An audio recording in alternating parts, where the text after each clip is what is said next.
So ఈ భూ ప్రపంచం మీద ప్రకృతిలో ఈ పవర్ ఉంటుందా కరెంటు ఈ కరెంటు మొత్తం జనరేట్ కావాలంటే ఏ ఇంధనమైనా అయిపోతూ ఉంటుంది. సో మీకు ఆయిల్ తోటో వాటర్ తోటో రకరకాలుగా బొగ్గుతోట దేనితోటి కరెంట్ తయారు చేస్తారో ఆ సరుకులన్నీ కూడా అయిపోయే అవకాశం ఉంది.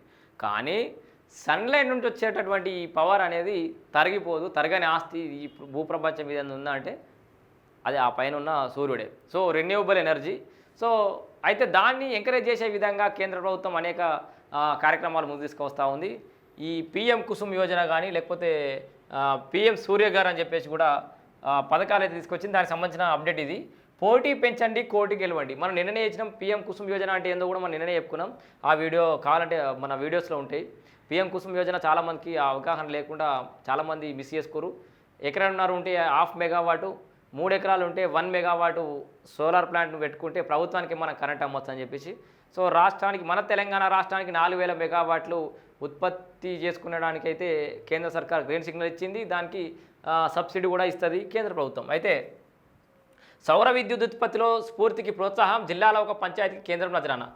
బాగా చేసినటువంటి గ్రామ పంచాయతీలకు ₹1 కోటి నజరానా ఇస్తుందట కేంద్ర ప్రభుత్వం. ఏదో చూద్దాం. సౌర విద్యుత్ వినియోగంలో ఆదర్శంగా నిలిచిన గ్రామాలను కేంద్ర ప్రభుత్వం ప్రోత్సహిస్తోంది.